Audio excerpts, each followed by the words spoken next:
Lilin-lilin aromaterapi beraroma sandalwood dan jasmin menyala di setiap sudut ruang makan mewah itu, menciptakan pendaran cahaya kuning keemasan yang menari di atas meja marmer.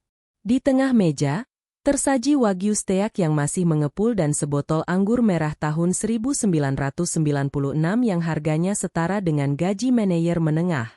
Malam ini adalah perayaan 5 tahun pernikahan Maya dan Randy. 5 tahun yang, bagi Maya, terasa seperti mimpi indah yang menjadi kenyataan.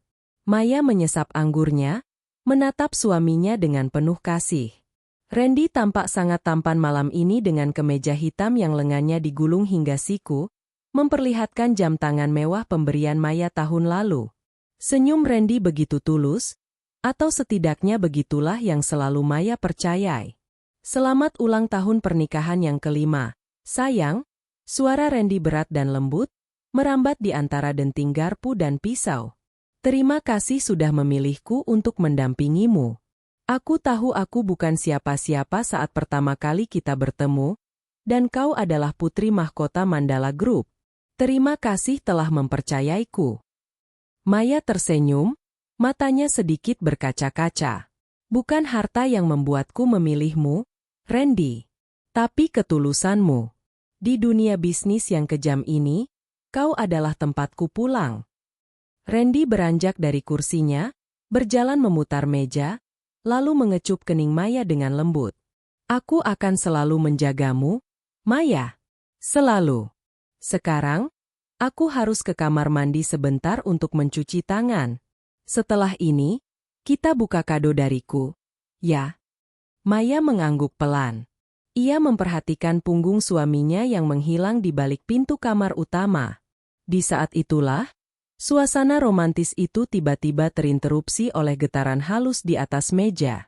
Bukan ponsel utama Randy yang terletak di samping piringnya, melainkan sebuah getaran yang berasal dari saku jas Randy yang ia gantungkan di sandaran kursi. Maya mengerutkan kening. Randy jarang sekali meninggalkan ponsel di dalam jas jika dia memiliki ponsel lain. Rasa penasaran yang tak beralasan tiba-tiba muncul. Maya bukan tipe istri yang suka memeriksa privasi suami, namun ada dorongan aneh yang membimbing tangannya merogoh saku jas itu. Di sana, ia menemukan sebuah ponsel pintar model lama yang layarnya retak di pojok kanan bawah. Ponsel itu tidak terkunci. Sebuah pesan baru muncul di layar dari kontak bernama S. Semua dokumen pengalihan aset dari rekening yayasan ke rekening pribadi kita sudah selesai 80%. Tinggal tanda tangan terakhirnya besok. Setelah itu, buang wanita membosankan itu ke jalanan. Aku sudah tidak sabar menciummu tanpa harus bersembunyi di kantor. Sayang. Jantung Maya seolah berhenti berdetak. Dunia di sekelilingnya tiba-tiba menjadi hening, kecuali suara detak jantungnya yang berdegup kencang seperti genderang perang. Ia menggulir pesan-pesan sebelumnya. Isinya lebih mengerikan dari sekadar perselingkuhan. Randy dan sosok S. ini telah merencanakan ini sejak tahun kedua pernikahan mereka. Randy secara sistematis memindahkan dana perusahaan keluarga Maya ke sebuah perusahaan cangkang di luar negeri. Dia memanipulasi laporan keuangan dengan bantuan seseorang di dalam, Sheila, asisten pribadi yang baru tahun lalu Randy rekomendasikan untuk masuk ke Mandala Group. Aku akan membuatnya menandatangani surat investasi pengembangan besok pagi. Dia sangat bodoh dan terlalu mencintaiku, dia tidak akan membaca isinya. Tulis Randy di pesan yang dikirim 2 jam lalu. Maya merasakan mual yang hebat menghantam perutnya. Pria yang baru saja mengecup keningnya dengan penuh cinta adalah predator yang sedang menunggu mangsanya mati lemas. Harta yang dibangun ayahnya dengan darah dan keringat selama puluhan tahun, kini sedang dikuras oleh parasit yang ia sebut suami. Suara air kran di kamar mandi berhenti. Maya dengan cekatan mengembalikan ponsel itu ke saku jas Randy, mengatur posisi jasnya persis seperti semula, dan kembali duduk tegak. Ia menarik napas dalam-dalam, memaksa paru-parunya bekerja meski dadanya terasa sesak seolah dihimpit beton seberat 1 ton. Randy keluar dengan wajah segar dan senyum yang masih sama. Ada apa, sayang? Wajahmu sedikit pucat. Apa anggurnya terlalu kuat? Maya menatap mata Randy. Untuk pertama kalinya, ia tidak melihat ketulusan di sana. Ia melihat kekosongan yang dingin, sebuah topeng yang dipasang dengan sangat rapi. Namun, Maya adalah putri dari seorang konglomerat properti yang terbiasa menghadapi negosiasi alot di meja hijau. Darah pengusaha mengalir deras di nadinya. Jika Randy ingin bermain peran, Maya akan memberinya panggung terbaik. Hanya sedikit pusing, mungkin karena terlalu bahagia, jawab Maya dengan senyum yang dipaksakan terlihat manis. Tadi kamu bilang ada kado? Apa itu? Randy merogoh kantong celananya dan mengeluarkan sebuah kotak kecil berisi kalung berlian yang indah. Ini tidak sebanding dengan apa yang sudah kamu berikan padaku, tapi ini simbol cintaku. Maya membiarkan Randy memakaikan kalung itu di lehernya. Logam dingin itu menyentuh kulitnya, terasa seperti rantai yang menjerat. Di dalam hati, Maya berjanji pada dirinya sendiri. Kalung ini akan menjadi barang terakhir yang kau beli dengan uangku, Randy. Bagus sekali, bisik Maya sambil menatap cermin di ruang makan. Oh ya, Randy. Besok pagi aku ada pertemuan mendadak dengan notaris keluarga. Kamu bilang tadi ada dokumen investasi yang harus kutandatangani? Bawalah ke kantor jam 10 pagi. Aku akan menandatanganinya di sana. Mata Randy berkilat senang. Tentu, sayang. Aku akan menyiapkannya. Ini demi masa depan kita juga. Ya, sahut Maya dingin dalam hati. Demi masa depan. Malam itu, saat Randy tertidur pulas di sampingnya, mungkin memimpikan kekayaan yang akan segera ia raih, Maya bangkit dari tempat tidur. Ia pergi ke ruang kerjanya yang kedap suara, mengunci pintu, dan menyalakan laptop rahasianya. Ia tidak menangis. Air mata hanya untuk mereka yang kalah, dan Maya belum kalah. Ia mulai mengetik pesan singkat kepada pengacara pribadi ayahnya yang sudah pensiun, satu-satunya orang yang bisa ia percayai sepenuhnya. Om Bram, ini Maya. Aku butuh tim audit forensik yang bekerja di bawah radar, detektif swasta terbaik, dan ahli IT yang bisa melacak aliran dana ke luar negeri. Ular sudah masuk ke dalam rumah. Aku butuh bantuanmu untuk membakar rumahnya tanpa aku harus terbakar di dalamnya. Maya menatap layar laptopnya dengan pandangan tajam. Pengkhianatan Randy telah menghancurkan hatinya, tapi itu juga membangunkan macan tidur dalam dirinya. Randy mengira dia sedang menguras harta seorang wanita lemah yang sedang jatuh cinta.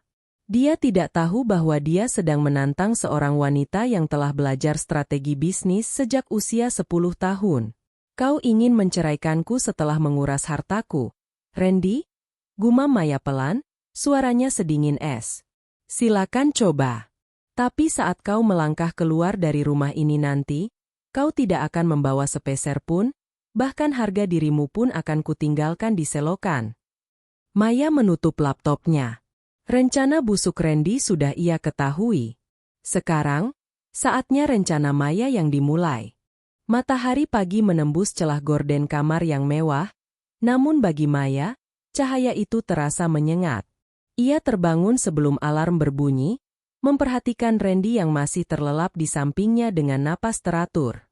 Wajah itu, wajah yang dulu ia puja sebagai definisi keamanan, kini tampak seperti topeng porselen yang retak.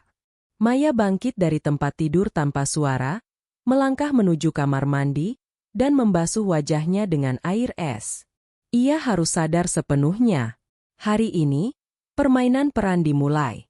Di meja makan, Randy sudah duduk rapi dengan setelan jas abu-abu yang dipilihkan Maya minggu lalu. Ia tersenyum lebar saat melihat istrinya turun. Selamat pagi, sayang. Kamu terlihat cantik, tapi matamu sedikit sembab. Masih pusing? Tanya Randy dengan nada khawatir yang dibuat-buat. Maya menyesap kopi hitamnya tanpa gula. Pahitnya kopi itu masih kalah pahit dengan empedu yang terasa di tenggorokannya setiap kali Randy bicara. Hanya kurang tidur. Terlalu banyak memikirkan proyek ekspansi kita. Oh ya, Randy, apa berkas investasi yang kau ceritakan semalam sudah siap? Randy menepuk tas kerjanya dengan bangga. Sudah di sini. Sheila sudah merapikan semuanya. Kamu tinggal membacanya sekilas dan menandatanganinya di kantor nanti. Ini adalah langkah besar untuk Mandala Group, Maya. Kita akan melipat gandakan aset kita dalam setahun. Kita? Atau kau dan selingkuhanmu? Batin Maya. Ia hanya mengangguk kecil. Baguslah. Aku akan menunggumu di kantor jam 10. Mandala Group adalah sebuah gedung pencakar langit di jantung Jakarta yang menjadi monumen kesuksesan keluarga Maya. Begitu kakinya menginjak lobi, Maya bukan lagi seorang istri yang dikhianati. Ia adalah CEO yang disegani. Ia berjalan tegak, menyapa karyawan dengan anggukan dingin namun elegan.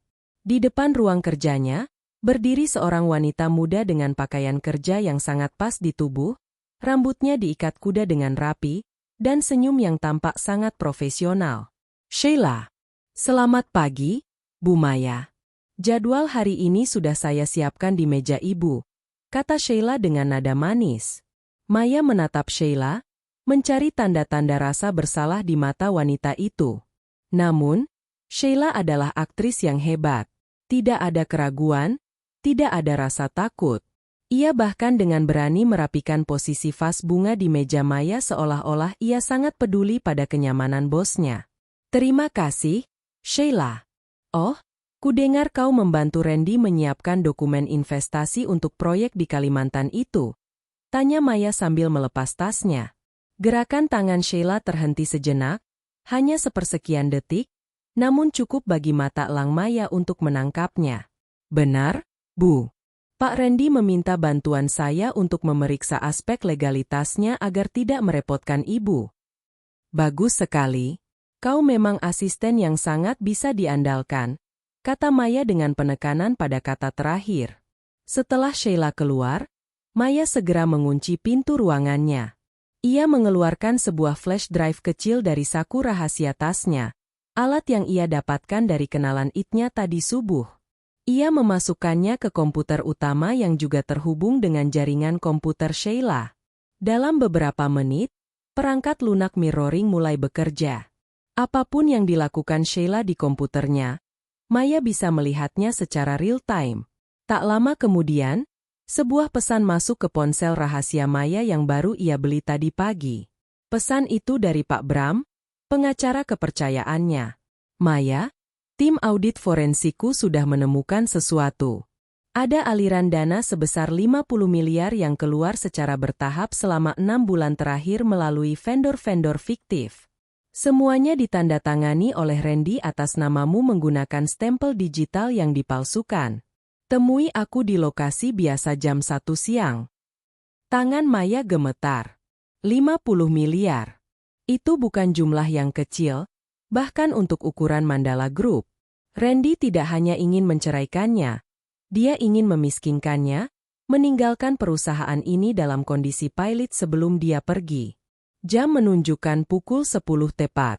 Randy mengetuk pintu dan masuk dengan wajah berseri-seri, diikuti oleh Sheila yang membawa map kulit berwarna hitam.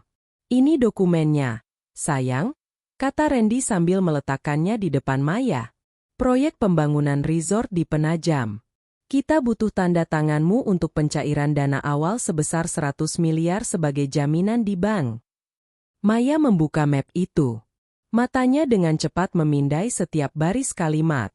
Sebagai lulusan hukum bisnis dari Harvard, Maya melihat lubang-lubang besar dalam kontrak itu hanya dalam hitungan detik.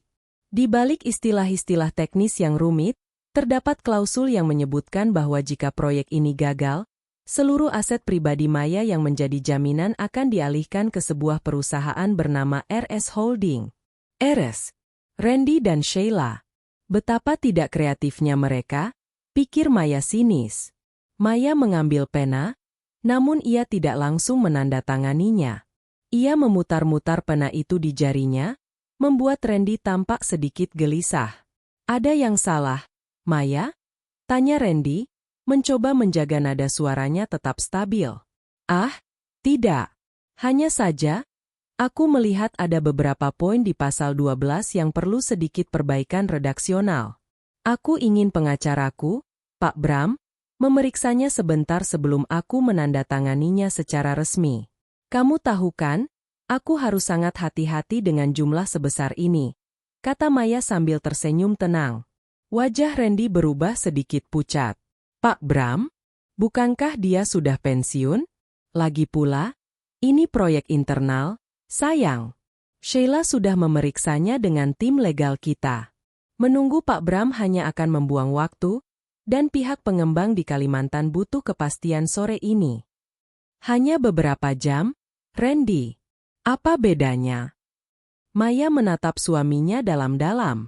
Atau ada sesuatu yang kau sembunyikan? Randy tertawa paksa.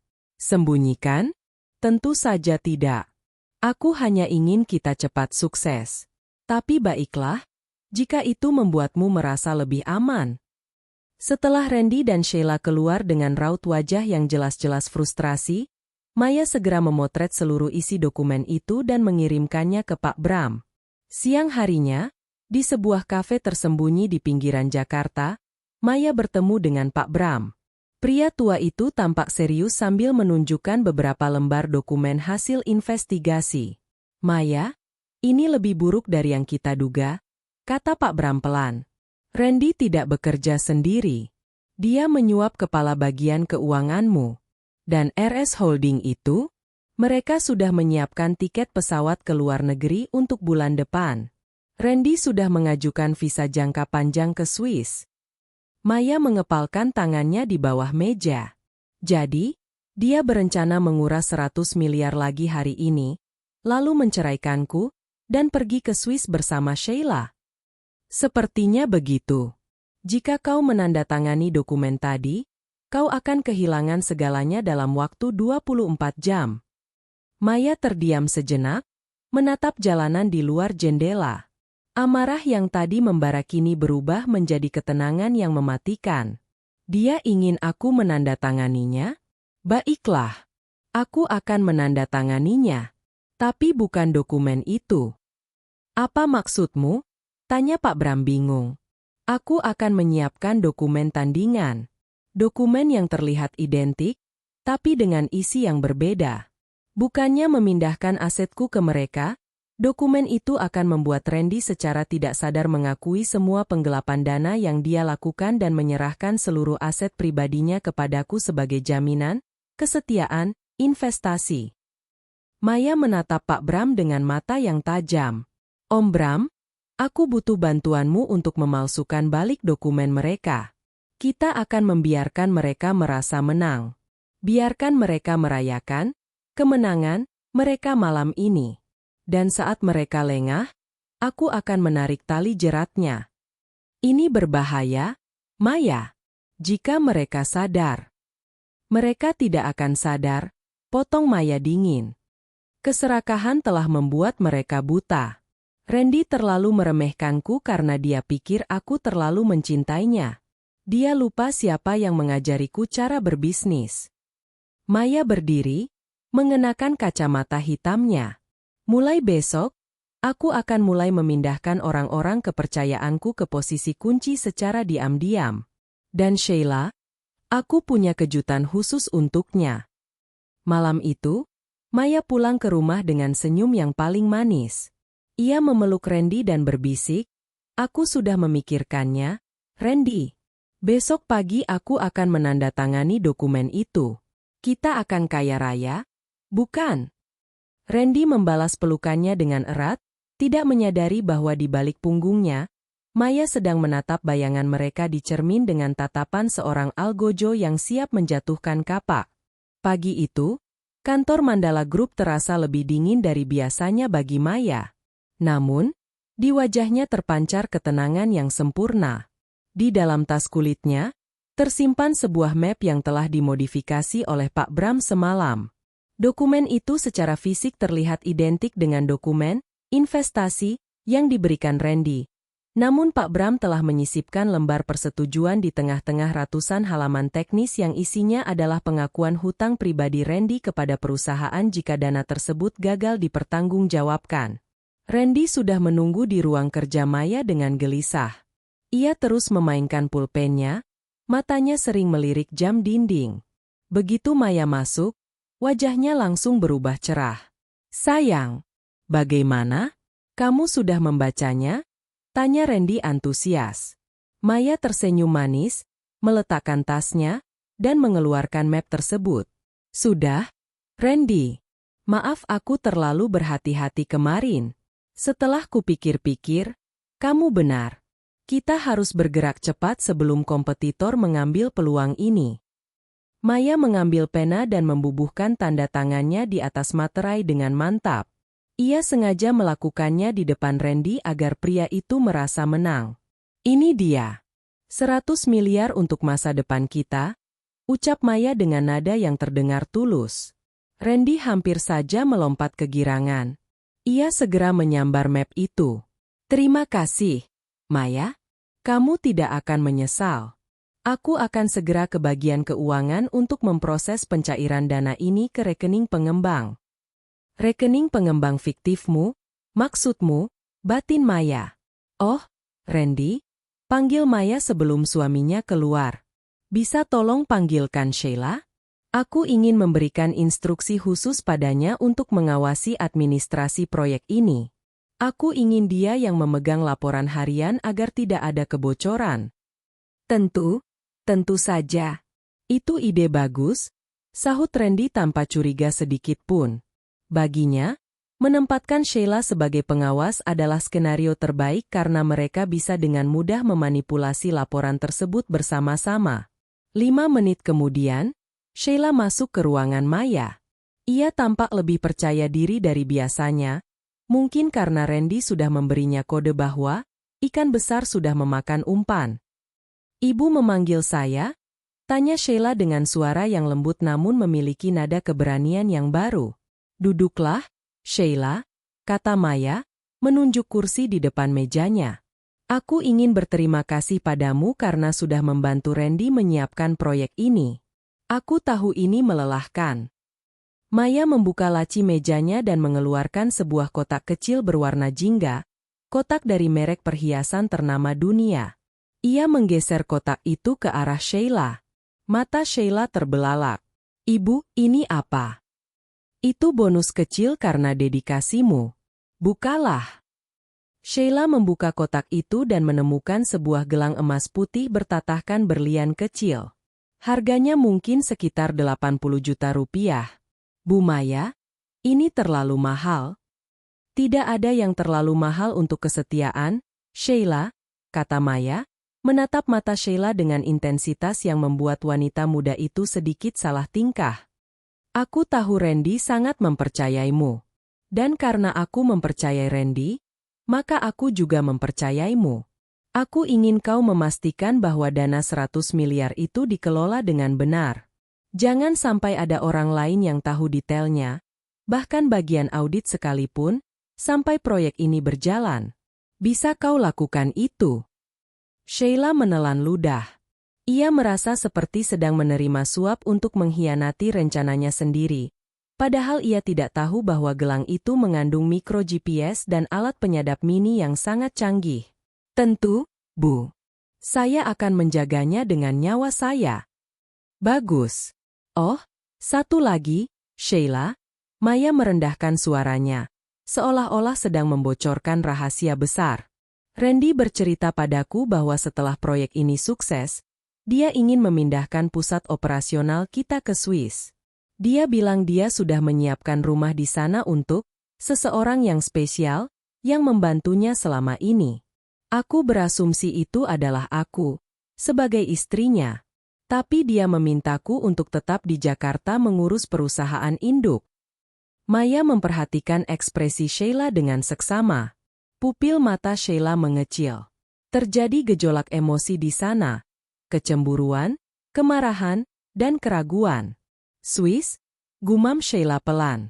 Pak Randy tidak pernah, maksud saya. Itu rencana yang sangat hebat, Bu.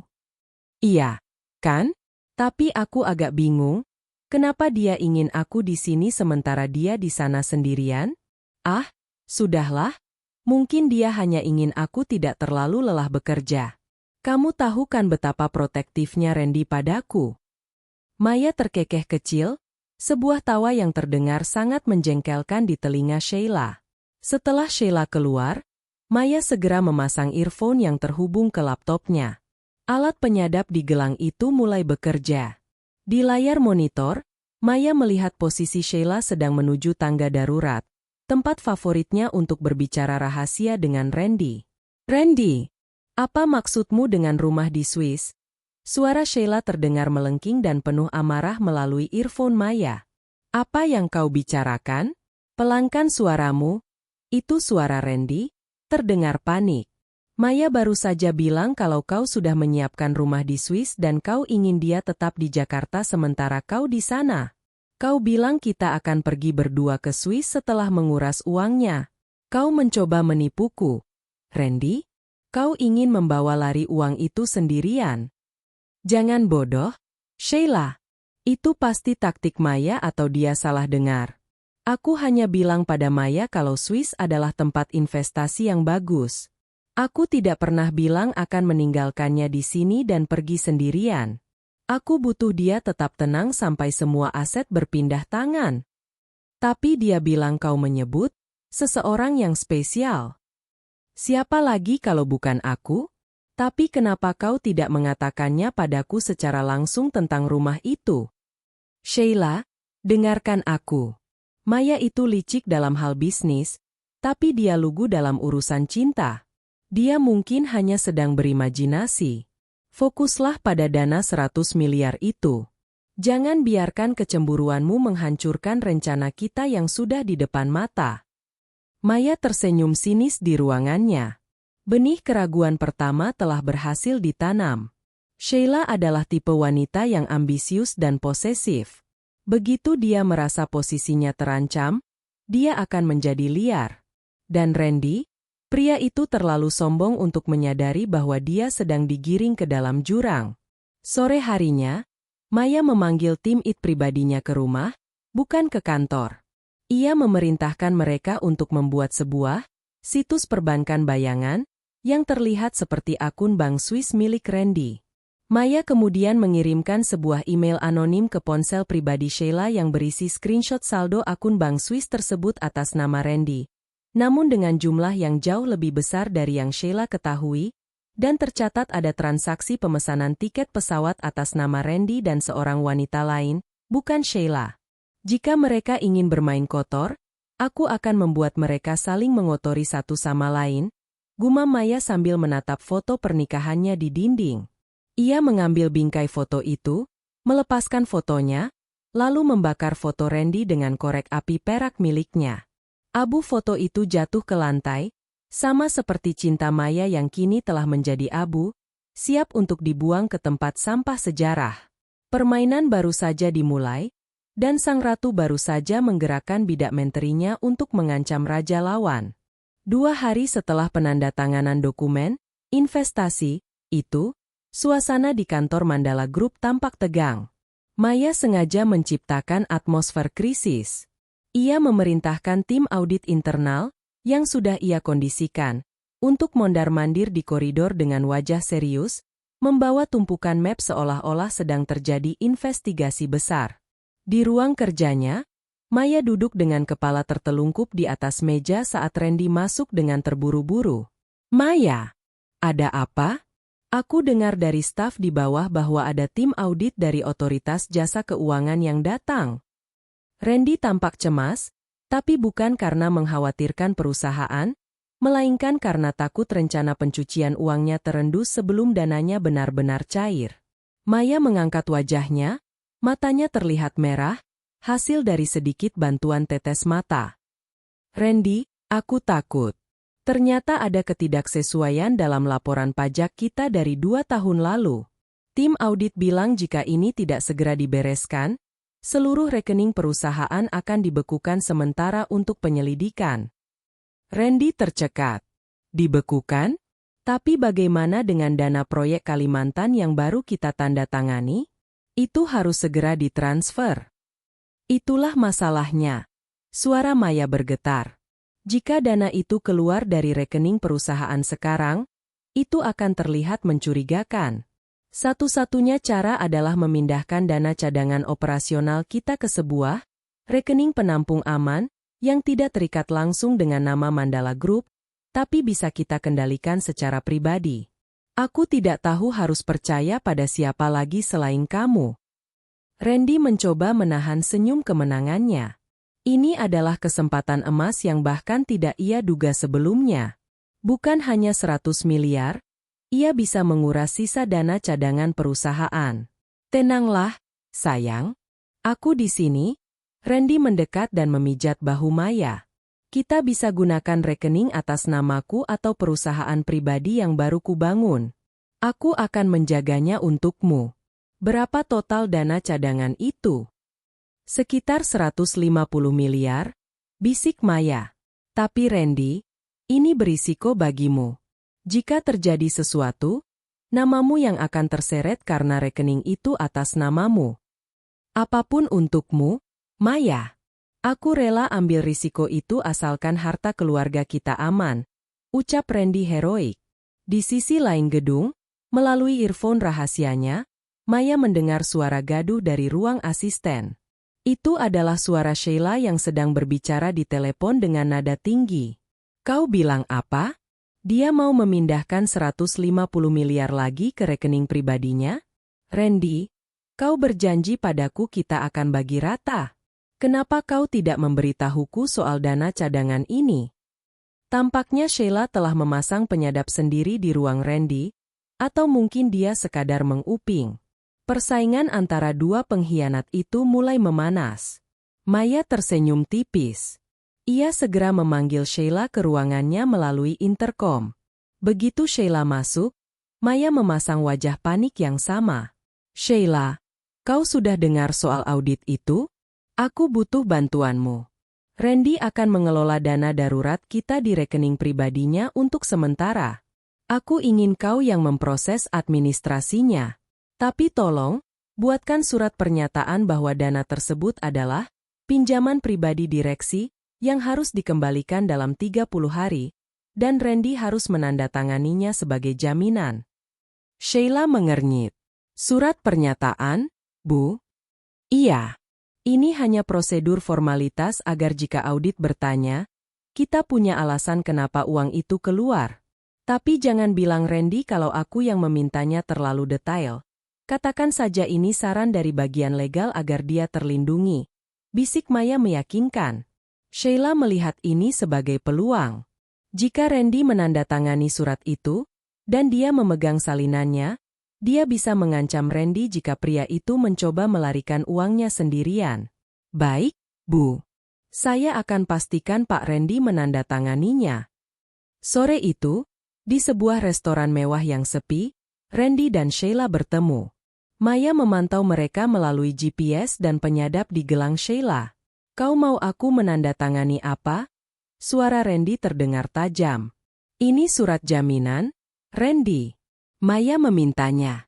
Kalau kau tidak tanda tangan, dia tidak akan mentransfer 150 miliar itu. Lagi pula, ini bagus untuk kita. Jika sewaktu-waktu kau mencoba mencampakkanku, aku punya bukti bahwa kau berhutang pada perusahaan dan melakukan penggelapan. Tantang Sheila. Kau mengancamku, Sheila?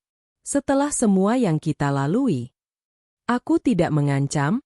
Aku hanya mengamankan bagianku. Kau sudah punya rumah di Swiss yang tidak kau ceritakan padaku. Ingat, aku bukan wanita bodoh yang bisa kau tinggalkan begitu saja setelah hartanya habis.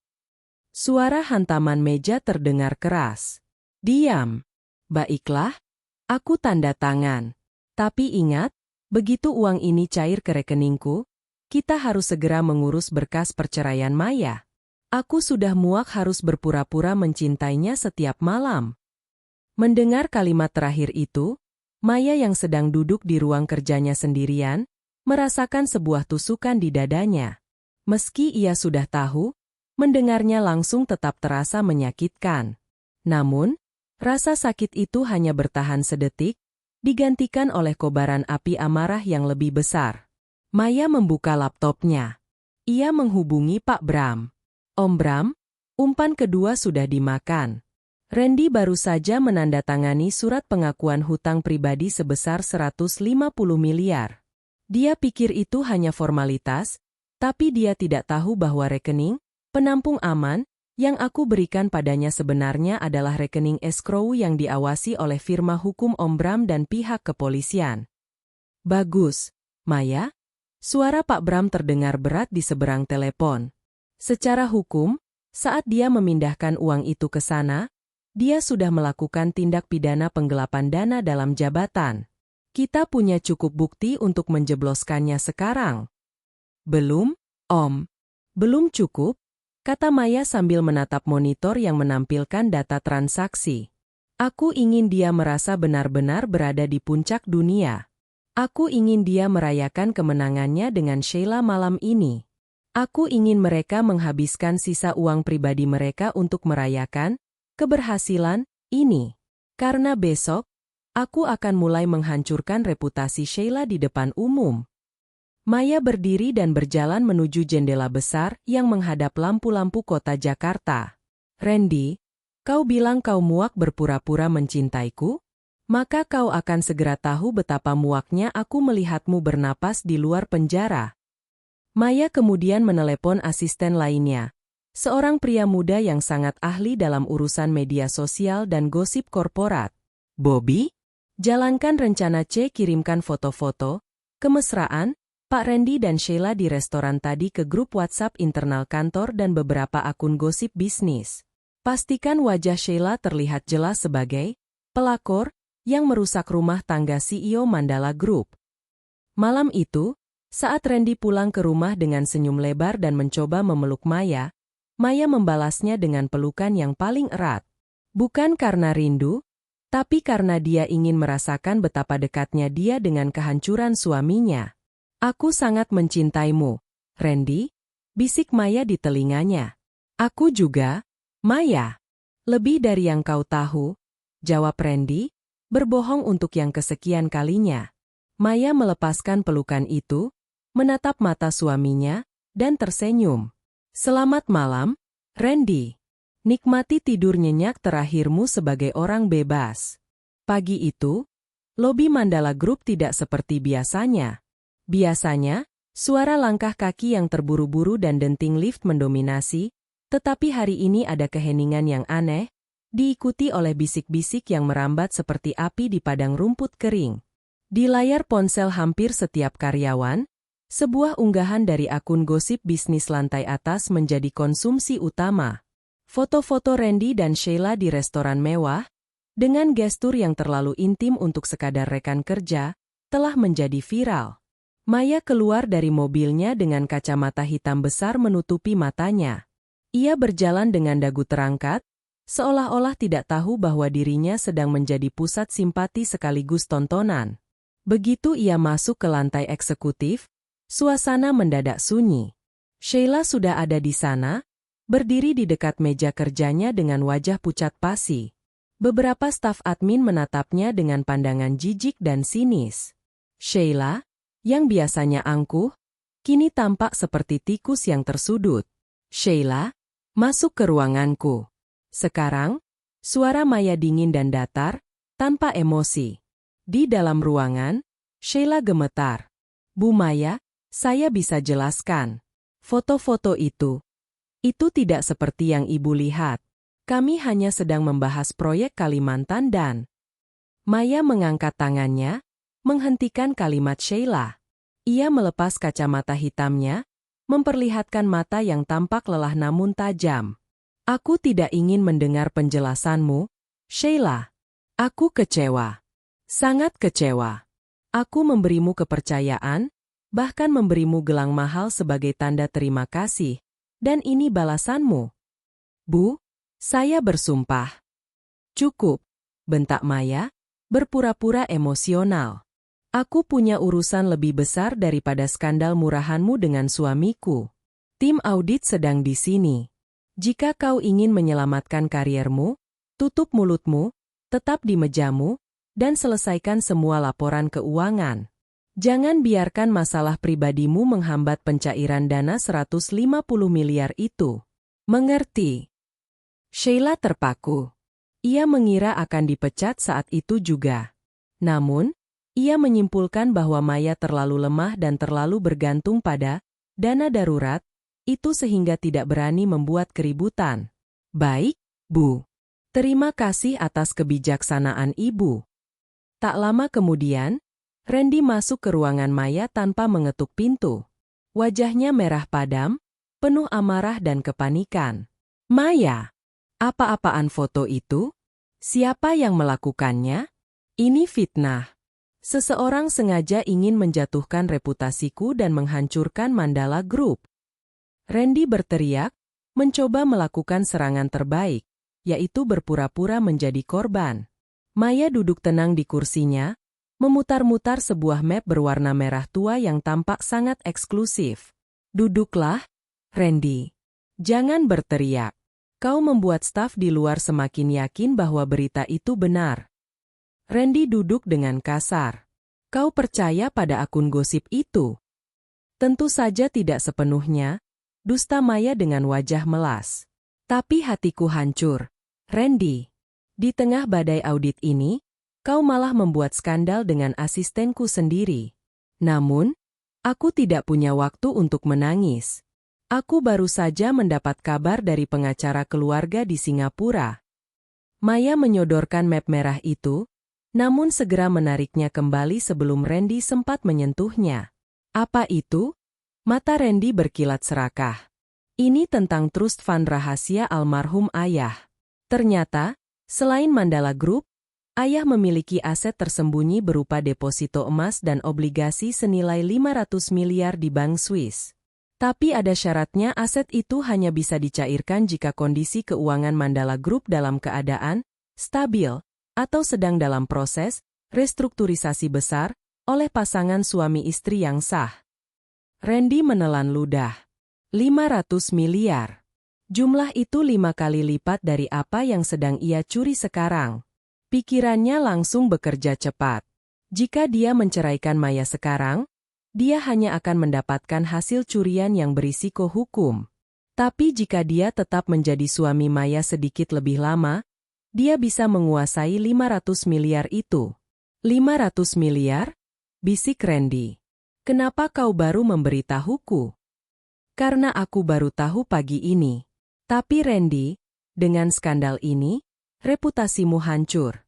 Jika Dewan Komisaris tahu, mereka akan menuntut perceraian kita agar aset itu tidak jatuh ke tangan orang yang tidak setia. Aku sedang berusaha menutupi berita ini, tapi aku butuh jaminan darimu. Jaminan apa? Tanda tangani dokumen restrukturisasi aset ini.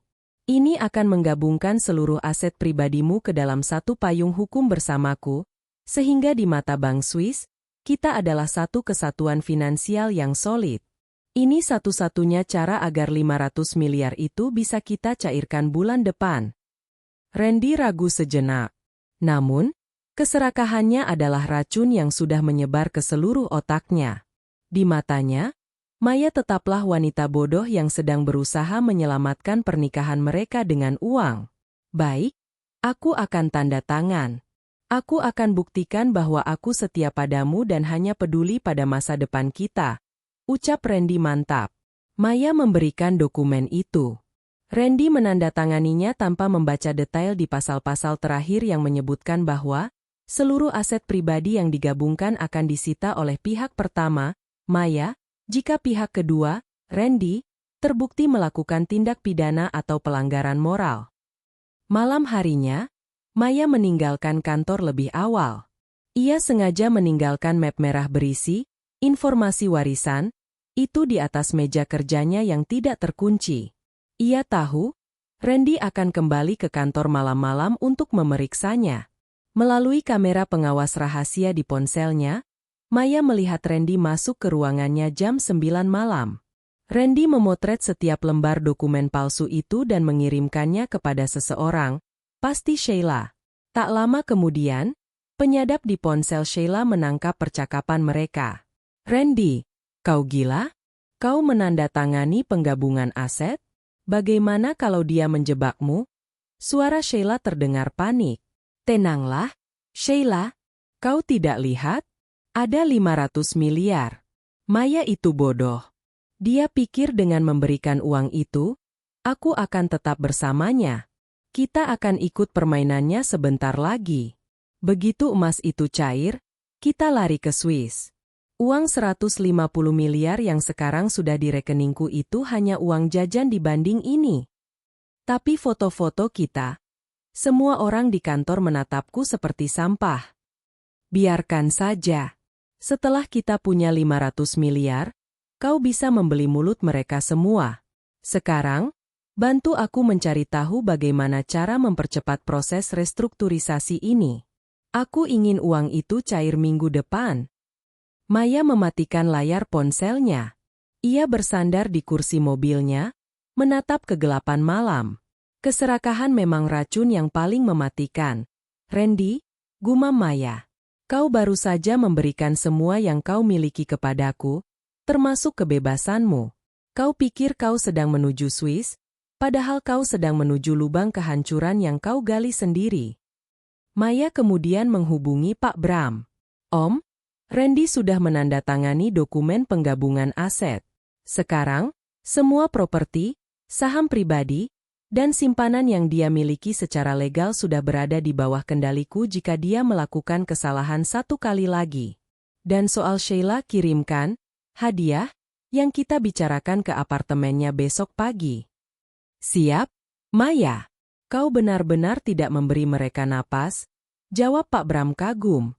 Napas adalah kemewahan yang tidak pantas didapatkan oleh pengkhianat, sahut Maya dingin. Keesokan harinya, sebuah paket besar tiba di apartemen Sheila. Isinya adalah sebuah gaun pengantin mewah dan sebuah kartu ucapan untuk calon pengantin di Swiss. Dari pengagum rahasiamu. Maya tahu, Sheila akan berpikir itu dari Randy. Dan Maya juga tahu, Randy tidak pernah mengirimnya. Benih kecurigaan dan permainan mental ini akan membuat Sheila semakin menuntut, dan Randy semakin tertekan. Retakan di antara mereka akan menjadi jurang. Di apartemen mewahnya yang dibayar dengan uang hasil, insentif, dari Randy, Sheila berdiri di depan cermin besar. Ia mengenakan gaun pengantin putih yang dikirimkan secara misterius kemarin. Gaun itu indah, sangat pas, dan jelas sangat mahal. Di pergelangan tangannya, gelang berlian pemberian Maya masih melingkar, gelang yang ia anggap sebagai simbol kebodohan sang majikan, tanpa tahu bahwa benda itu adalah alat pemantau yang terus mengirimkan data ke laptop Maya. Bel pintu berbunyi. Sheila tersenyum, mengira itu Randy yang datang untuk memberikan kejutan lanjutan. Namun, begitu pintu dibuka, wajah Randy tampak jauh dari kata romantis. Ia terlihat kacau, dasinya miring, dan wajahnya pucat. Randy, lihat gaun ini, kau benar-benar luar biasa, seru Sheila sambil berputar. Randy mematung. Matanya menatap gaun itu dengan bingung. Gaun apa? Siapa yang mengirim itu? Aku ke sini karena aku panik.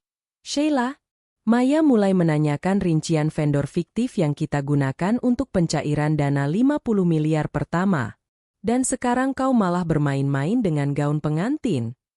Senyum Sheila memudar. Kau tidak mengirim ini? Ada kartu ucapannya, katanya dari pengagum rahasia yang tahu kita akan ke Swiss. Aku tidak pernah mengirim gaun. Kita harus tetap rendah hati sampai uang 500 miliar itu cair. Kau gila ya? Bentak Randy. Pertengkaran hebat meledak di antara mereka. Sheila merasa Randy berbohong dan mencoba menjauhinya. Sementara Randy merasa Sheila telah kehilangan akal sehatnya. Di balik layar monitornya, Maya menyesap teh melati dengan tenang, mendengarkan setiap cacian yang mereka lontarkan satu sama lain melalui alat penyadap. Pecah belah dan kuasai, gumam Maya. Langkah selanjutnya. Keesokan paginya di kantor, suasana berubah menjadi sangat mencekam. Dua orang pria bersetelan gelap berdiri di depan meja Sheila. Mereka bukan auditor, melainkan penyidik dari kepolisian bagian tindak pidana ekonomi. Maya berdiri di ambang pintu ruangannya, tampak terkejut dan menutup mulutnya dengan tangan. Ada apa ini, Pak Polisi? Kenapa kalian mencari asisten saya? Salah satu penyidik menunjukkan surat tugas. Ibu Maya, kami menerima laporan mengenai kepemilikan barang-barang mewah yang diduga berasal dari tindak pidana pencucian uang dan penggelapan dana perusahaan. Kami juga menemukan bahwa beberapa barang yang dipakai oleh saudari Sheila, termasuk sebuah gelang berlian tertentu, tercatat dalam manifest barang curian yang dilaporkan oleh sebuah butik perhiasan internasional 3 bulan lalu. Wajah Sheila menjadi putih seperti kertas. Ia menatap pergelangan tangannya. Tidak. Ini pemberian Bu Maya. Ibu yang memberikannya padaku sebagai bonus. Semua mata tertuju pada Maya. Randy, yang baru saja keluar dari lift, mematung di tempat. Jantungnya berdegup kencang. Jika Sheila terseret, dia bisa ikut jatuh. Maya menatap Sheila dengan pandangan tidak percaya yang dibuat-buat. Sheila, apa yang kau katakan? Aku memang memberimu bonus, tapi itu berupa uang tunai resmi masuk ke rekeningmu. Aku tidak pernah memberimu gelang itu. Gelang yang kuberikan padamu adalah imitasi berkualitas tinggi sebagai kenang-kenangan, bukan berlian asli seharga 80 juta yang dilaporkan hilang itu. Bohong. Kau memberiku kotak jingga itu. Kau bilang ini tanda kesetiaan, teriak Sheila histeris. Maya menoleh ke arah Pak Bram yang baru saja tiba. Pak Bram menyerahkan sebuah dokumen. Maaf, saudari Sheila. Ini adalah catatan inventaris dan tanda terima bonus perusahaan. Di sini tercatat bahwa Ibu Maya memberikan bonus uang sebesar 10 juta rupiah. Tidak ada catatan mengenai pemberian perhiasan mewah. Jika Anda memiliki barang tersebut, Anda harus bisa membuktikan dari mana asalnya. Randy mencoba menengahi dengan suara gemetar. Mungkin ada kesalahpahaman. Sheila mungkin membelinya sendiri. Dengan uang dari mana? Randy, potong Maya tajam. Gaji Sheila sebagai asisten tidak mungkin cukup untuk membeli gelang itu, kecuali dia mengambil uang dari proyek Kalimantan yang kau kelola. Penyidik beralih menatap Randy. Pak Randy, sebagai manajer proyek, Anda juga harus ikut kami untuk memberikan keterangan terkait aliran dana ini. Di kantor polisi, tekanan mulai diberikan. Maya sengaja meminta Pak Bram untuk membantu Sheila secara hukum. Namun sebenarnya Pak Bram bertugas untuk memastikan Sheila merasa terpojok dan merasa bahwa Randy lah yang sengaja menjebaknya agar Randy bisa lari ke Swiss sendirian. Di ruang interogasi yang terpisah, Sheila diperlihatkan foto-foto Randy yang sedang menyiapkan berkas paspor dan visa Swiss hanya atas nama dirinya sendiri. Dokumen palsu yang sengaja disisipkan Maya ke dalam tas Randy sebelumnya. Lihat ini, Sheila, kata Pak Bram lembut namun mematikan. Randy sudah menyiapkan segalanya untuk pergi sendirian. Dia memberimu barang-barang bermasalah itu agar perhatian polisi tertuju padamu saat dia melarikan diri. Kau hanya dijadikan kambing hitam. Sheila menangis sejadi-jadinya. Dia bilang dia mencintaiku. Dia bilang kita akan kaya bersama. Cinta adalah kata yang murah bagi pria seperti Randy, sahut Pak Bram. Jika kau ingin selamat, atau setidaknya mendapatkan keringanan hukum, ceritakan semuanya. Tentang vendor fiktif, tentang rencana penggelapan 100 miliar, dan tentang bagaimana Randy memalsukan tanda tangan Ibu Maya. Sementara itu, di ruang tunggu, Randy mondar-mandir dengan cemas. Maya duduk di sampingnya, memegang tangannya yang dingin. Randy, jika Sheila terbukti bersalah, perusahaan akan hancur jika media tahu. Bisik Maya. Kau harus menjauhkan dirimu darinya.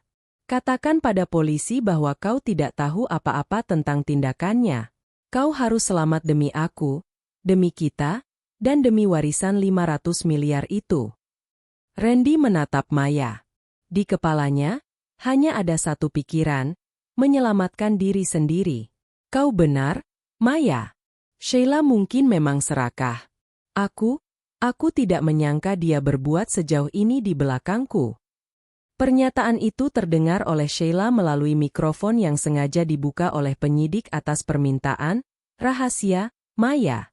Sheila, yang tadinya masih ragu, kini benar-benar hancur.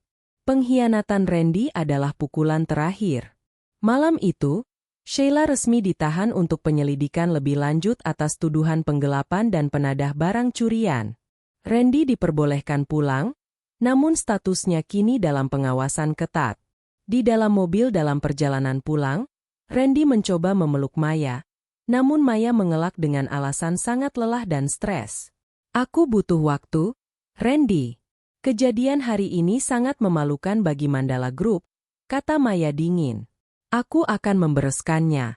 Sayang, aku janji, ucap Randy, meskipun dia sendiri tidak tahu bagaimana caranya. Begitu sampai di rumah, Maya masuk ke kamarnya dan mengunci pintu. Ia menyalakan laptopnya. Pak Bram mengirimkan pesan, Sheila sudah mulai bernyanyi.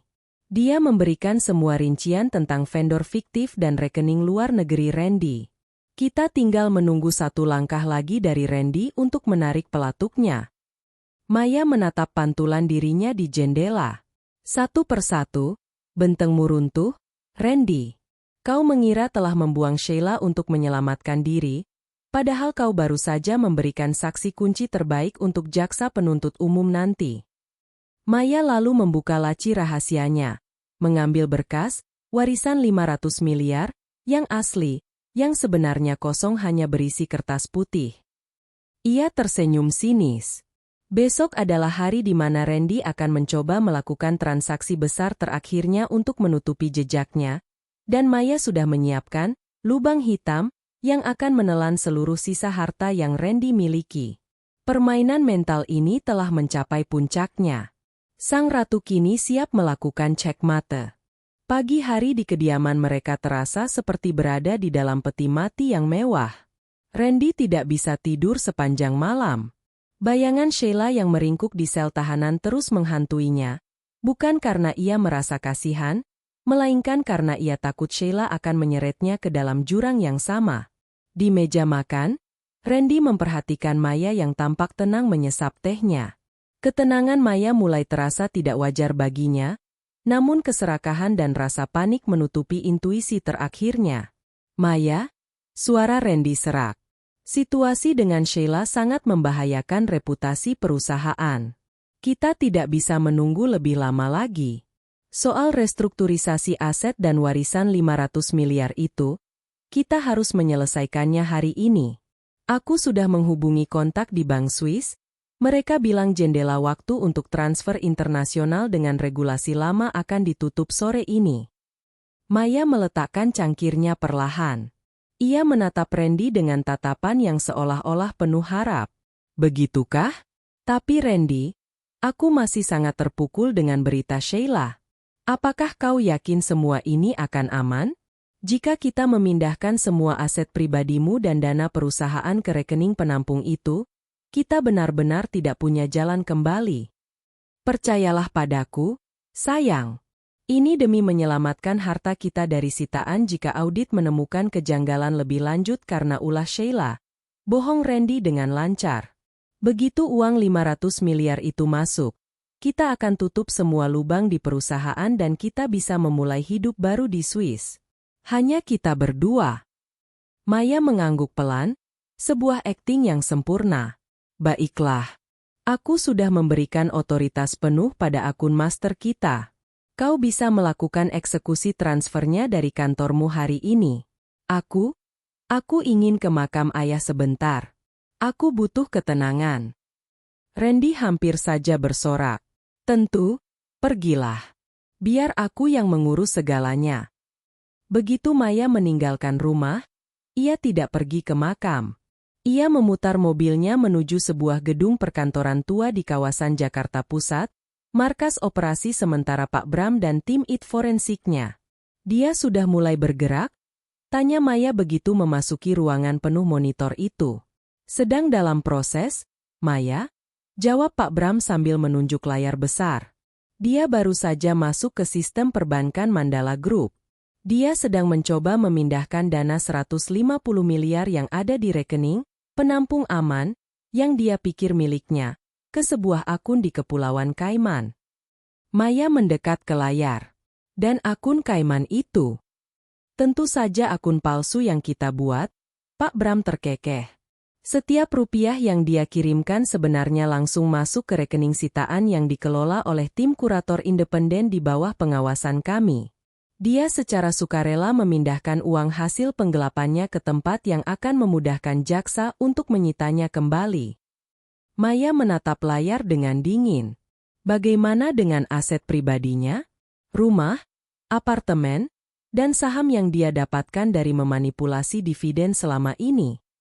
Dia baru saja menandatangani surat pengalihan digitalnya 10 menit yang lalu, menggunakan dokumen restrukturisasi yang kau berikan kemarin. Sekarang, secara legal, Randy tidak memiliki apa-apa.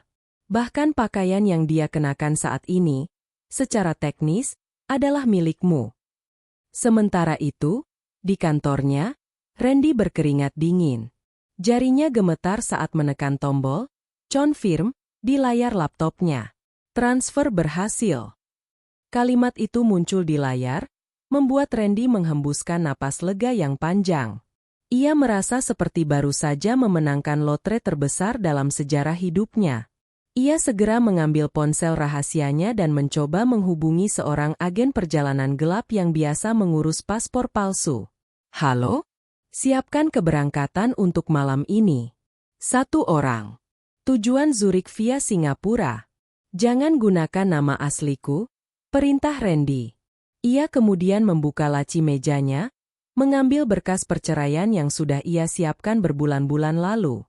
Ia membubuhkan tanda tangannya di sana. Ia berencana meninggalkan surat ini di meja makan malam ini, lalu menghilang selamanya sebelum polisi bisa menghubungkannya dengan Sheila. Namun, sesuatu yang aneh terjadi. Randy mencoba masuk ke akun bank pribadinya untuk memeriksa sisa uang tunai yang ia miliki untuk ongkos pelarian. Akses ditolak. Silakan hubungi bank Anda. Ia mencoba akun lainnya. Akun diblokir. Jantung Randy mulai berdegup kencang. Ia mencoba menelpon manajer banknya, namun tidak diangkat. Tiba-tiba, pintu ruang kerjanya terbuka tanpa diketuk. Bukan Maya yang masuk, melainkan sekelompok pria berseragam dinas pajak dan beberapa detektif kepolisian yang ia lihat kemarin di kantor polisi. Di belakang mereka, berdiri Pak Bram dengan wajah datar. Pak Randy, kata salah satu detektif. Kami memiliki surat perintah untuk membawa Anda atas tuduhan pencucian uang, penggelapan dana jabatan, dan pemalsuan dokumen otentik. Apa?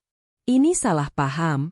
Saya baru saja melakukan restrukturisasi aset atas perintah istri saya, CEO Mandala Group, teriak Randy sambil berdiri. Pak Bram melangkah maju. Istri Anda? Maksud Anda Ibu Maya? Beliau justru yang melaporkan kejanggalan ini kepada kami sejak 2 minggu lalu, Pak Randy. Semua bukti transfer yang baru saja Anda lakukan, kami sudah memegang rekamannya secara real time. Randy ternganga.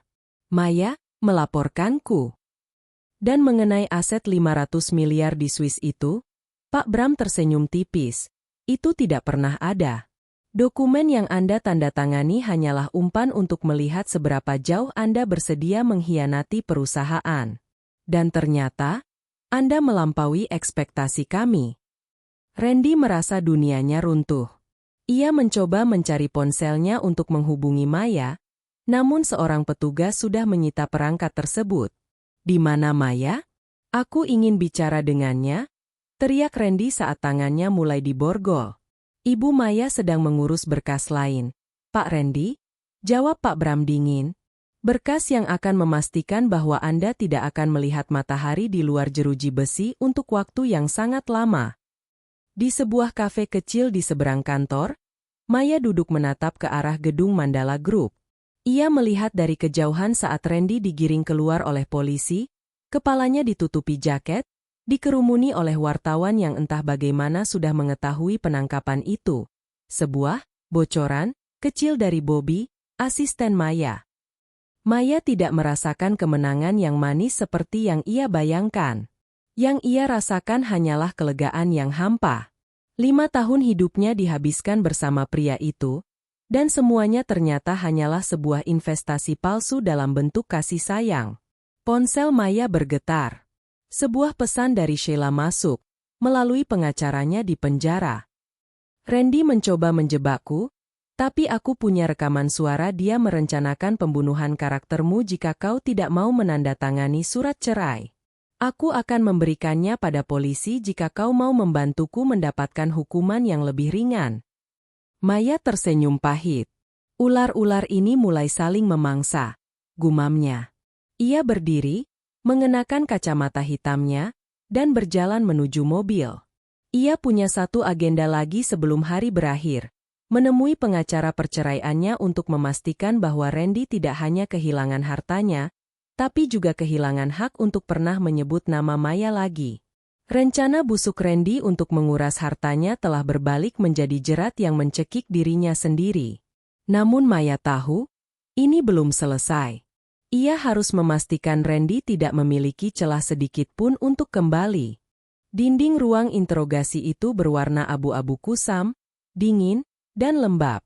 Suara dengung lampu neon di langit-langit seolah menjadi satu-satunya musik latar bagi kehancuran hidup Randy.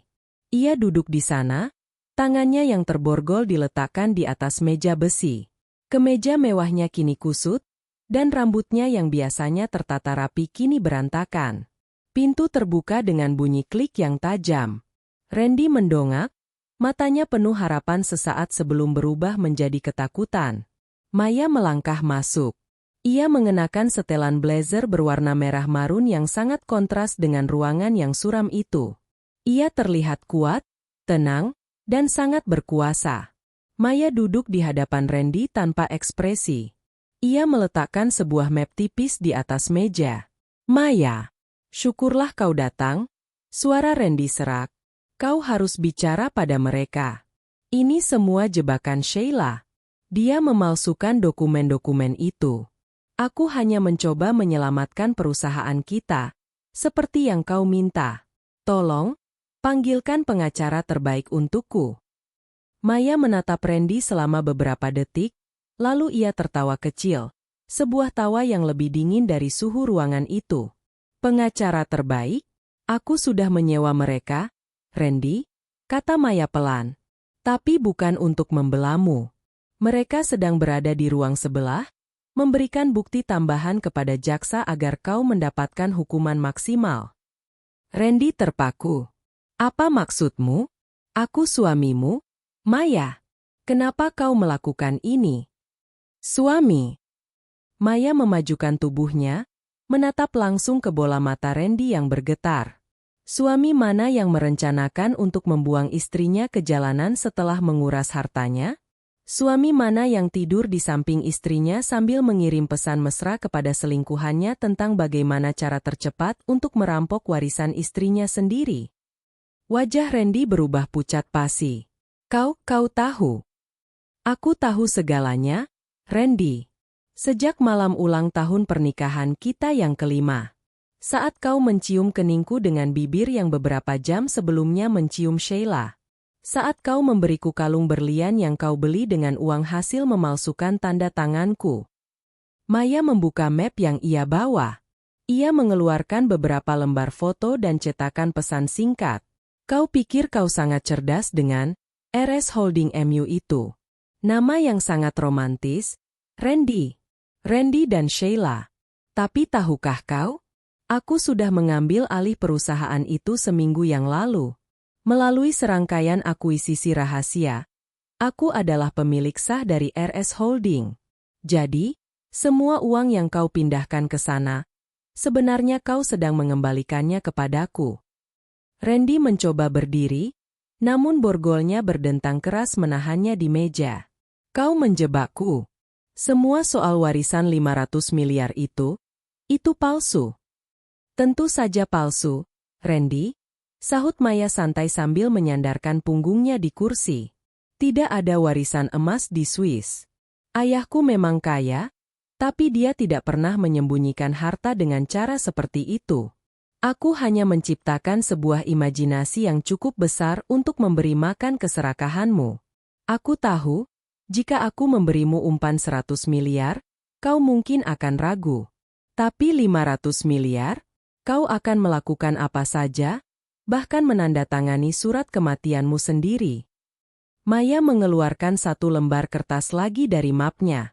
Itu adalah surat perceraian yang sudah ia tanda tangani. Ini hadiah perpisahan dariku. Aku sudah mendaftarkan perceraian kita. Berdasarkan dokumen restrukturisasi yang kau tanda tangani dengan penuh semangat kemarin, kau telah menyerahkan seluruh hakmu atas harta bersama dan aset pribadimu sebagai jaminan jika kau terbukti merugikan Mandala Group. Dan hari ini, kau bukan hanya merugikan perusahaan, kau telah menghancurkannya di mata publik. Maya, tolong aku minta maaf. Aku hilaf. Sheila yang mempengaruhiku. Dia yang merencanakan semua ini. Randy mulai menangis, sebuah tangisan pria pecundang yang mencoba mencari belas kasihan terakhir. Oh, soal Sheila? Maya tersenyum manis. Dia sedang diinterogasi di lantai bawah. Dan coba tebak? Dia baru saja menyerahkan rekaman suara kalian berdua saat merencanakan pelarian ke Swiss. Dia juga memberitahu polisi tentang tempat kau menyembunyikan stempel palsu perusahaan di apartemen rahasiamu. Dia menjualmu, Randy. Sama seperti kau yang siap menjualku kemarin. Randy jatuh terduduk, bahunya layu. Dunianya yang ia bangun dengan kebohongan telah runtuh dalam semalam. Ia tidak hanya akan masuk penjara. Ia akan masuk penjara tanpa sepeser pun uang, tanpa istri, tanpa kekasih, dan dengan nama yang hancur total. Satu hal lagi, tambah Maya sebelum berdiri. Kalung yang kau berikan padaku di malam itu, aku sudah memeriksanya ke ahli permata. Ternyata itu berlian palsu. Kau bahkan terlalu pelit untuk memberiku barang asli dengan uang yang kau curi dariku sendiri. Maya mengambil kembali mapnya, lalu berdiri tegak. Ia menatap Randy untuk terakhir kalinya, bukan dengan kebencian, melainkan dengan rasa kasihan yang mendalam. Kau menghabiskan 5 tahun mencoba menguras hartaku, Randy. Padahal jika kau jujur dan setia, semua harta itu akan menjadi milikmu juga sebagai suamiku.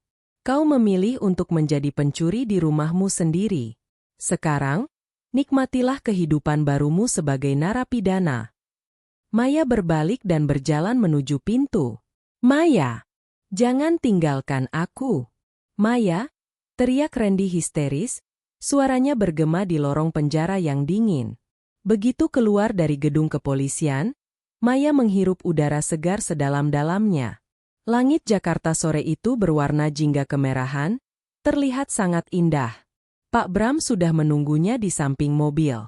Sudah selesai, Maya? Tanya Pak Bram lembut. Sudah, Om. Skakmat? Jawab Maya sambil tersenyum tipis. Apa langkah kita selanjutnya? Media sudah mulai mengepung kantor. Maya memakai kacamata hitamnya.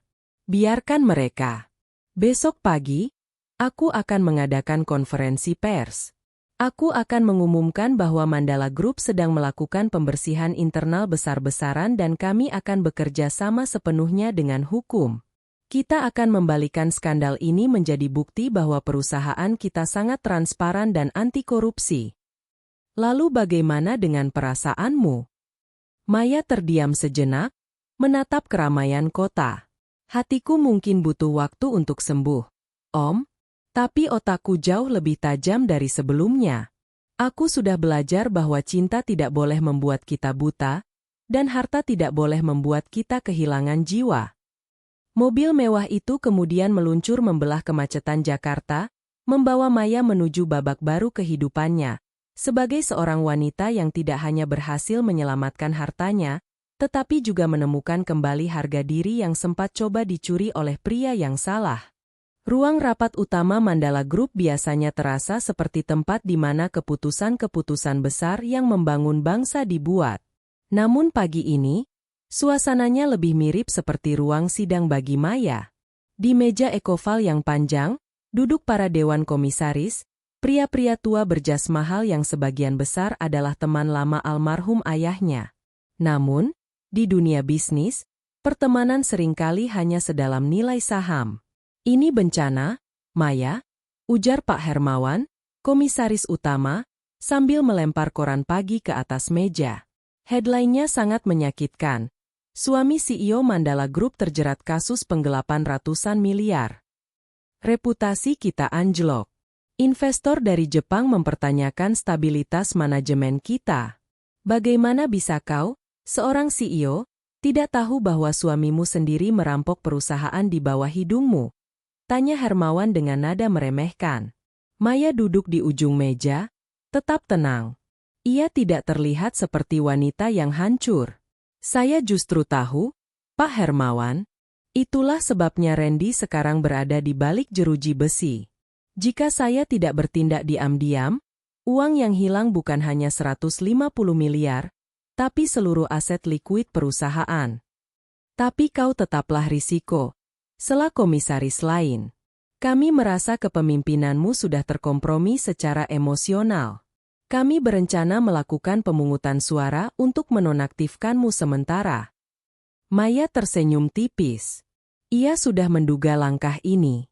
Randy bukan satu-satunya ular di gedung ini. Ada beberapa komisaris yang memang ingin mengambil alih Mandala Group sejak lama. Sebelum Anda melakukan pemungutan suara, Maya berdiri dan membuka laptopnya yang terhubung ke proyektor besar. Mari kita lihat hasil audit forensik yang tidak sempat Randy hapus sebelum dia ditangkap. Layar besar itu menampilkan grafik aliran dana. Namun, yang mengejutkan adalah aliran dana itu tidak berhenti di Randy atau Sheila. Ada sebuah jalur yang mengarah ke perusahaan logistik milik keluarga Pak Hermawan. Ruangan itu mendadak sunyi. Wajah Pak Hermawan yang tadi merah karena marah, kini berubah menjadi pucat pasi. Apa maksudnya ini? Tanya seorang komisaris lain dengan bingung. Maksudnya adalah, Maya berjalan mengelilingi meja. Randy tidak bekerja sendiri. Dia bisa memalsukan stempel digital dan melewati sistem verifikasi ganda karena ada bantuan dari orang dalam di tingkat Dewan Komisaris. Pak Hermawan, Anda memberikan akses keamanan tingkat tinggi kepada Randy sebagai imbalan atas potongan dari proyek Kalimantan yang fiktif itu, bukan? Itu fitnah. Kau hanya mencoba mengalihkan kesalahanmu. Teriak Hermawan, namun suaranya bergetar. Saya punya semua bukti percakapan Anda dengan Randy melalui aplikasi pesan terenkripsi yang berhasil dipulihkan oleh tim IT saya. Maya meletakkan tumpukan dokumen di depan setiap komisaris. Randy mengira dia yang memegang kendali, padahal dia hanya pion bagi Anda. Dan sekarang pion itu sudah berbicara kepada polisi untuk meringankan hukumannya sendiri. Randy telah menyeret nama Anda, Pak Hermawan. Maya menatap satu persatu anggota dewan. Jadi, jika Anda ingin melakukan pemungutan suara untuk menonaktifkan saya, silakan. Tapi setelah itu, saya akan langsung menuju ke Polda untuk menyerahkan berkas tambahan mengenai keterlibatan Pak Hermawan dan siapapun di meja ini yang ikut mencicipi uang haram tersebut. Tidak ada yang berani bersuara. Gajah-gajah di ruangan itu kini tertunduk di depan sang ratu. Saya tidak ingin menghancurkan Mandala Group, lanjut Maya dengan nada lebih lembut namun tegas. Saya ingin membersihkannya. Pak Hermawan, saya sarankan Anda mengundurkan diri hari ini juga dengan alasan kesehatan, dan mengembalikan seluruh dana yang telah masuk ke perusahaan Anda. Jika tidak, penjara yang sama dengan Randy sudah menanti Anda. 1 jam kemudian, Maya keluar dari ruang rapat dengan kepala tegak. Pak Bram sudah menunggunya di luar. Hermawan sudah menandatangani surat pengunduran dirinya? Tanya Pak Bram. Sudah. Dia pengecut. Begitu tahu Randy bernyanyi, dia langsung menyerah. Jawab Maya. Bagaimana dengan Sheila? Sheila sudah resmi menjadi justice kolaborator. Dia sangat dendam pada Randy karena merasa dijadikan tumbal. Dia menyerahkan semua bukti tambahan tentang pertemuan rahasia Randy dengan para vendor palsu. Randy sekarang benar-benar sendirian di dalam sana. Maya mengangguk. Ia berjalan menuju kantor asisten pribadinya. Ruangan Sheila kini kosong. Hanya ada beberapa barang pribadi yang belum diambil. Maya melihat sebuah foto di meja Sheila. Foto Sheila dan Randy yang tertawa di sebuah kafe. Maya mengambil foto itu dan merobeknya menjadi dua, lalu membuangnya ke tempat sampah. Pembersihan sudah selesai, Om, gumam Maya. Namun, di tengah kemenangannya, Maya menerima sebuah telepon dari pengacaranya di penjara. Ibu Maya, ada satu hal yang perlu Anda ketahui. Randy terus berteriak di selnya bahwa ada rencana cadangan yang sudah ia siapkan jika dia tertangkap. Dia bilang kau tidak akan pernah bisa mendapatkan kembali kunci utama, aset keluarga Mandala yang ia sembunyikan. Maya mengerutkan kening. Kunci utama? Apa yang dia bicarakan? Dia menyebutkan tentang sebuah brankas fisik yang lokasinya hanya dia yang tahu. Katanya, di dalamnya ada sertifikat asli lahan pusat industri kita yang belum sempat ia balik nama, tapi sudah ia jaminkan ke pihak ketiga yang berbahaya. Mata Maya menyipit. Randy memang licin. Dia rupanya sudah menyiapkan bom waktu jika dia jatuh. Om Bram, kita punya satu tugas terakhir, kata Maya tajam. Randy berhutang pada orang yang salah menggunakan aset perusahaan saya sebagai jaminan. Kita harus menemukan siapa pihak ketiga itu sebelum mereka datang menagih ke gedung ini. Sore itu, Maya kembali ke rumahnya yang besar dan sepi. Ia berjalan menuju kamar kerja Randy yang kini sudah disegel polisi namun, ia memiliki izin untuk masuk. Ia mencari ke setiap sudut, setiap celah buku, bahkan di bawah lantai kayu. Tiba-tiba, ia teringat sesuatu. Randy selalu memakai cincin pernikahan mereka yang tidak pernah ia lepas, bukan karena cinta, tapi karena Randy bilang itu adalah keberuntungannya. Saat penangkapan kemarin, cincin itu disita sebagai barang pribadi. Maya segera menelpon Pak Bram. Om, periksa cincin pernikahan Randy yang disita polisi. Periksa apakah ada sesuatu di balik logamnya. 2 jam kemudian, kabar itu datang. Di bagian dalam cincin yang bisa diputar, terdapat ukiran koordinat GPS dan deretan angka kecil yang merupakan kode akses brankas di sebuah bank swasta kecil di pinggiran kota. Maya segera meluncur ke sana. Di dalam brankas itu, ia tidak hanya menemukan sertifikat lahan, tetapi juga sebuah surat yang ditulis Randy untuk Sheila. Surat itu berisi instruksi bagi Sheila untuk membunuh Maya dengan cara menyabotase obat tidur Maya jika rencana pengalihan aset gagal. Tangan Maya gemetar memegang surat itu. Randy tidak hanya ingin hartanya. Pria itu benar-benar ingin nyawanya. Kau benar-benar iblis, Randy, bisik Maya dengan air mata yang akhirnya jatuh. Bukan karena sedih kehilangan suami, tapi karena ngeri membayangkan pria yang ia peluk setiap malam adalah orang yang merencanakan kematiannya. Dengan bukti surat rencana pembunuhan ini, Randy tidak akan hanya dipenjara karena korupsi. Dia akan dipenjara seumur hidup karena rencana pembunuhan berencana. Istana pasir yang dibangun Randy kini tidak hanya runtuh, tapi terkubur sedalam-dalamnya. 6 bulan telah berlalu sejak badai yang mengguncang Mandala Group dan kehidupan pribadi Maya. Pagi ini, udara Jakarta terasa lebih bersih di mata Maya. Ia berdiri di depan cermin besar di kamarnya, mengenakan setelan putih bersih yang melambangkan kemurnian dan awal yang baru. Di lehernya, tidak ada lagi kalung berlian palsu pemberian Randy. Ia kini mengenakan liontin sederhana peninggalan ibunya, sebuah pengingat akan kekuatan yang diwariskan secara turun-temurun. Hari ini adalah hari pembacaan vonis terakhir untuk Randy dan Sheila. Ruang sidang penuh sesak oleh wartawan. Begitu Maya masuk, suasana mendadak hening.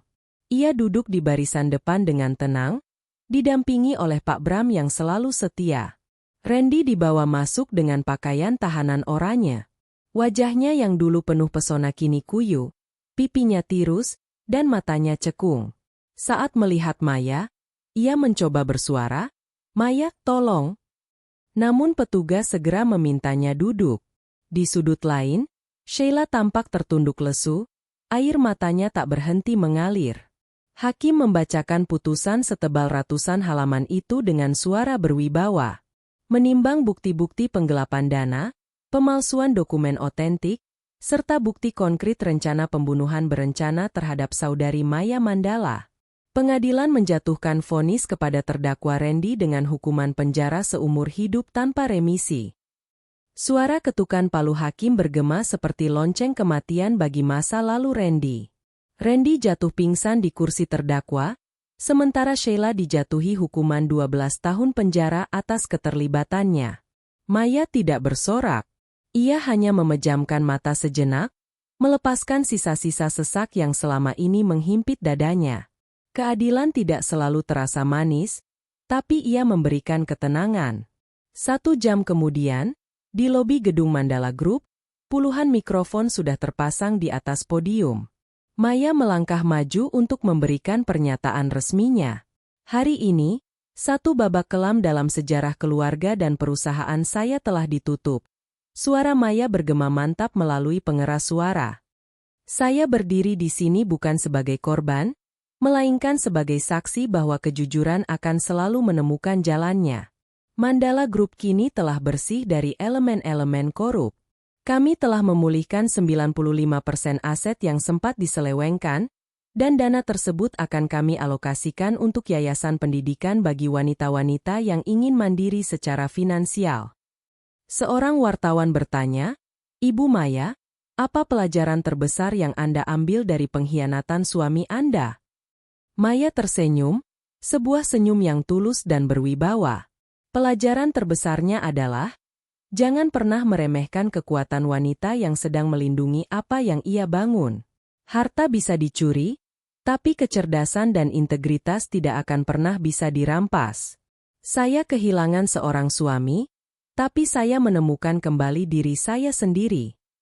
Tepuk tangan meriah memenuhi aula. Maya turun dari podium, mengabaikan sapaan wartawan lainnya, dan berjalan menuju mobilnya. Sore harinya, Maya pergi ke tepi pantai di utara Jakarta, tempat favorit almarhum ayahnya. Ia membawa sebuah kotak kecil berisi cincin pernikahannya dengan Randy, cincin yang dulu menjadi kunci brankas kejahatan pria itu. Ia menatap cincin itu untuk terakhir kalinya. Logam itu berkilau tertimpa cahaya matahari terbenam yang berwarna jingga keemasan. "Ayah," bisik Maya ke arah laut lepas. "Aku sudah menjaga apa yang ayah titipkan. Aku sudah membuang duri dari dalam daging. Sekarang, aku akan hidup untuk diriku sendiri." Dengan satu gerakan mantap, Maya melemparkan cincin itu jauh ke tengah laut. Ia melihat benda kecil itu tenggelam, menghilang di telan ombak, sama seperti kenangan pahitnya yang kini ia biarkan larut dalam samudera waktu. Ponselnya bergetar. Sebuah pesan dari tim operasional Mandala Group. "Bu Maya, kontrak kerjasama dengan investor baru dari Jepang sudah siap ditandatangani besok pagi." Mereka sangat terkesan dengan ketegasan ibu dalam menangani krisis ini. Maya tersenyum. Bisnis terus berjalan. Hidup terus berputar. Ia berbalik meninggalkan pantai, berjalan menuju mobilnya dengan langkah yang ringan. Langkah seorang wanita yang tidak lagi ditentukan oleh siapa yang ada di sampingnya, melainkan oleh kekuatan yang ada di dalam dirinya. Malam itu, di kantornya yang tinggi di atas awan, Maya duduk sendirian sambil menyesap kopi. Ia melihat lampu-lampu kota Jakarta yang berkilauan di bawah sana. Ia bukan lagi putri mahkota yang naif. Ia adalah sang ratu yang telah memenangkan perangnya sendiri. Rencana busuk Randy untuk menguras hartanya telah gagal total. Sebaliknya, rencana Maya untuk merebut kembali kehidupannya telah berhasil dengan sempurna. Tamat.